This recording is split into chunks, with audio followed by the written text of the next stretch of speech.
Michel Serres, the Troubadour of Knowledge. Preface. Secularism. Back from the inspection of his lunar lands, Harlequin, Emperor, appears on stage for a press conference. What marvels did he see in traversing such extraordinary places? The public is hoping for wondrous eccentricities. No, he responds to the questions that are fired at him. Everywhere, everything is just as it is here, identical in every way to what one can see ordinarily on the terraqueous globe, except that the degrees of grandeur and beauty change. Disappointed, the audience cannot believe its ears. Elsewhere must surely be different.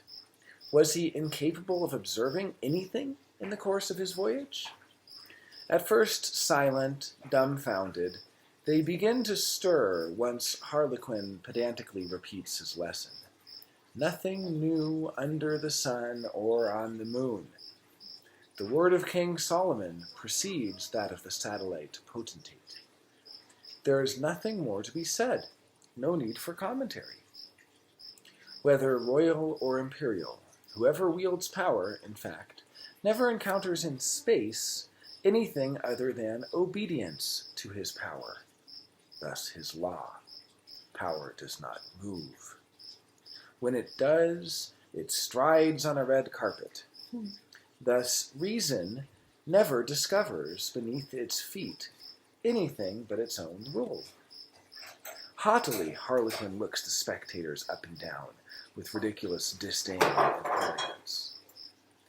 From the middle of the class, which is becoming unruly, a true and troublesome wit rises and extends his hand to designate the Harlequin's cape.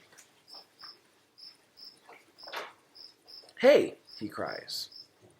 "You who say that everywhere everything is just as it is here, can you also make us believe that your cape is the same in every part? For example, in front, as it is on the back?" Shocked, the public no longer knows whether to be silent or to laugh. And in fact, the king's clothing announces the opposite of what he claims.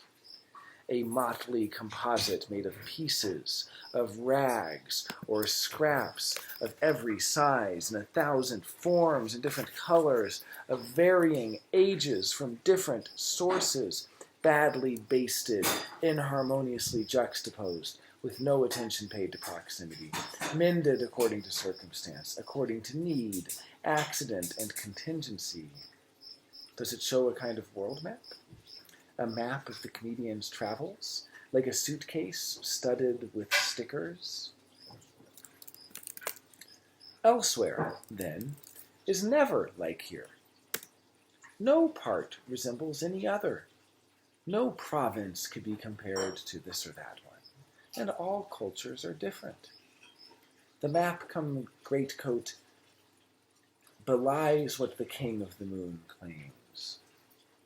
Gaze with all your eyes at this landscape, zebrine, tigroid, iridescent, shimmering, embroidered, distressed, lashed, lacunar, spotted like an ocelot, colorfully patterned, torn up, knotted together with overlapping threads, worn fringe, everywhere unexpected, miserable, glorious, so magnificent it takes your breath away and sets your heart beating.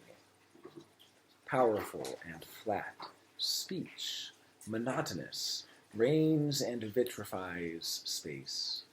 Superb in its misery, this improbable garment dazzles. The derisory emperor, who chatters like a parrot, is enveloped in a world map of badly bracketed multiplicities. Wow. Pure and simple language, or a composite and badly matched garment, glistening, beautiful like a thing. Which to choose? Are you dressed in the roadmap of your travels? Says the perfidious wit. Everyone titters. The king is caught out and discomfited.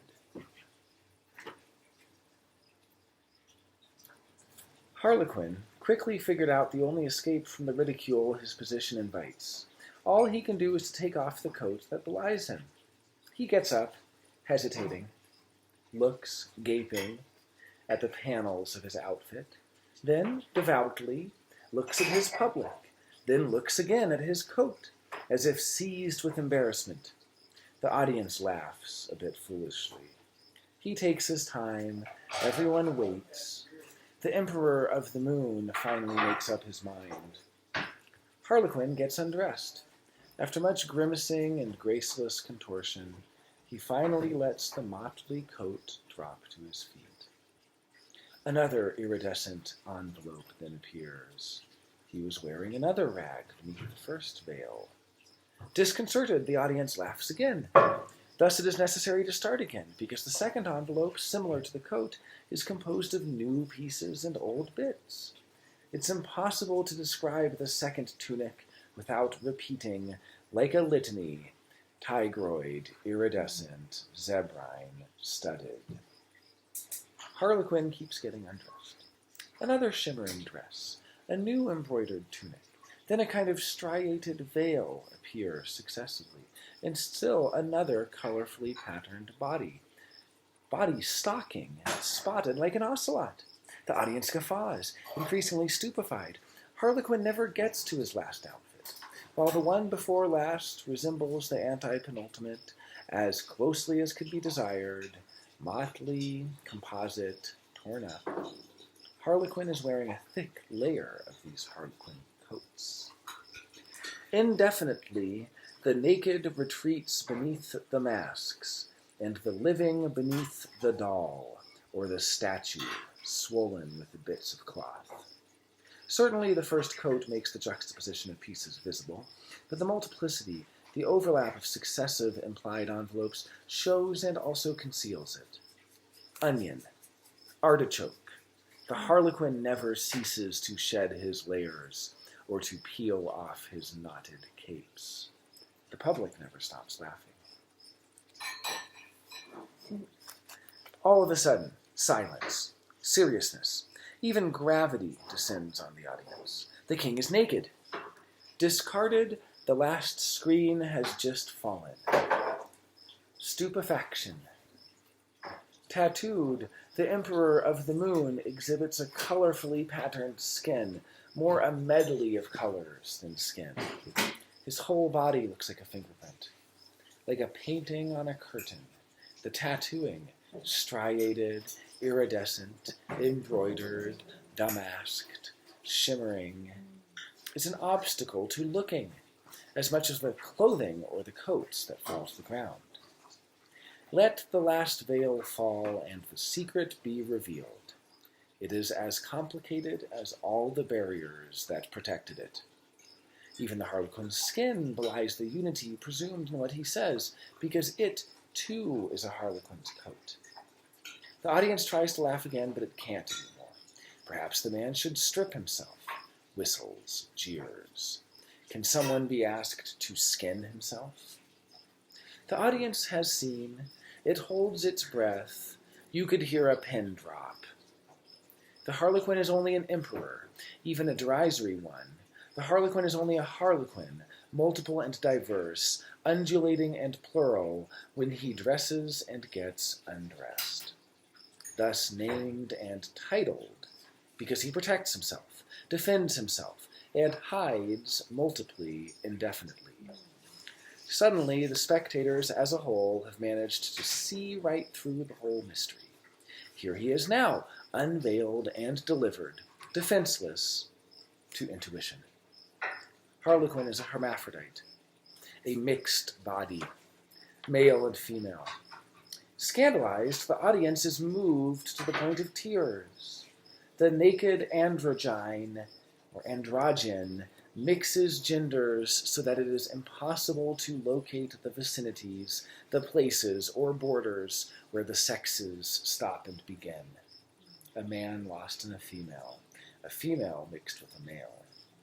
This is how he or she shows him/herself, as a monster. Monster? A sphinx, beast and girl, centaur, male and horse, unicorn, chimera, composite and mixed body. Where and how to locate the site of suture or of blending, the groove where the bond is knotted and tightens, the scar where the lips, the right and the left, the high and the low, but also the angel and the beast, the vain, modest, or vengeful victor, and the humble or repugnant victim, the inert and the living, the miserable and the very rich, the complete idiot and the vivacious fool, the genius and the imbecile, the master and the slave, the emperor and the clown are joined. A monster, certainly, but normal. What shadow must be cast aside now in order to reveal the point of juncture? Harlequin-hermaphrodite uses both hands. He is not ambidextrous, but a completed left-hander. You could see this clearly when he undressed, his capes twirling on both sides. He was adroit, even on the left. The charms of childhood, combined with the wrinkles proper to the old, made one wonder about his age, adolescent or dotard.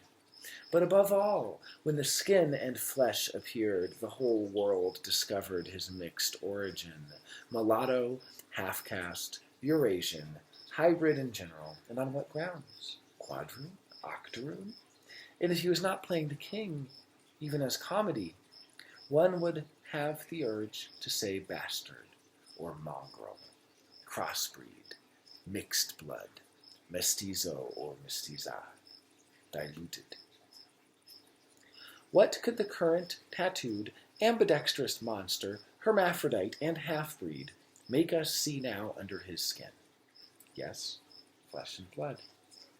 Science speaks of organs, functions, cells, and molecules, to admit finally that it's been a long time since life has been spoken of in laboratories.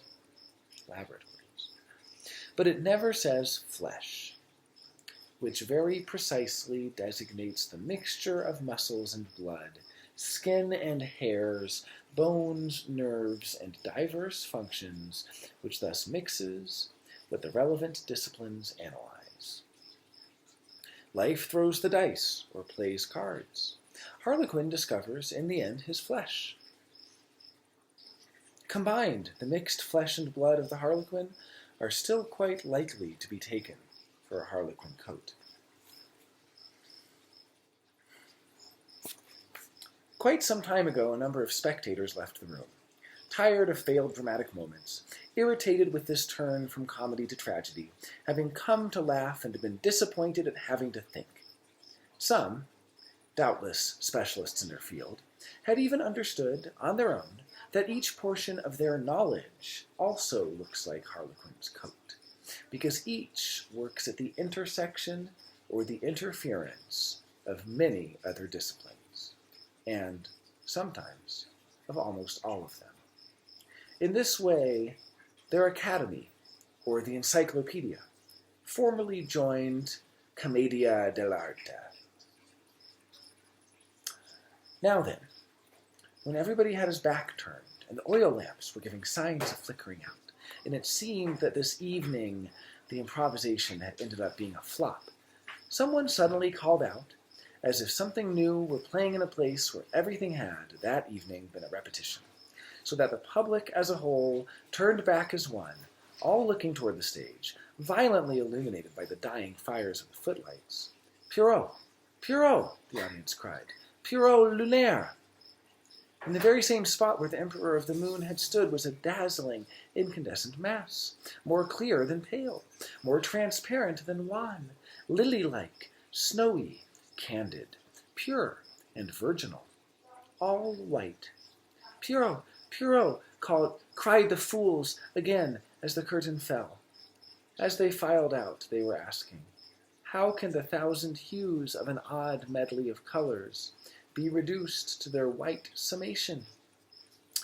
Just as the body, the learned responded, assimilates and retains the various differences experienced during travel, and returns home a half-breed of new gestures and other customs, dissolved in the body's attitudes and functions, to the point that it believes that as far as it is concerned, nothing has changed. So the secular miracle of tolerance, of benevolent neutrality, welcomes, in peace, just as many apprenticeships, in order to make the liberty of invention, thus of thought, spring forth from them. That's the end of the preface. Oh, that's wonderful. I was thinking of when it started. Yeah, I was thinking when it started of Rosencrantz and Guildenstern are dead, where Rosencrantz is the collective person in human design, and Guildenstern's the individual, and Rosencrantz is going, Guildenstern, aren't you so excited to go to the new town and the new restaurants and see the new people and all that? And then Guildenstern replies, but Rosencrantz, it's the same sky. 2 margaritas, salt, up. Isn't that? Yeah, make it 3. 3? Oh, his is going to be on rocks. Oh. He has a shower beer, and he's going to take a cold shower. I'm going to take a cold shower, too. Am I interrupting? We're just recording for my YouTube. You want to say hi? Hello, YouTube. We just read from Michel Serres, The Troubadour of Knowledge. Thanks for watching.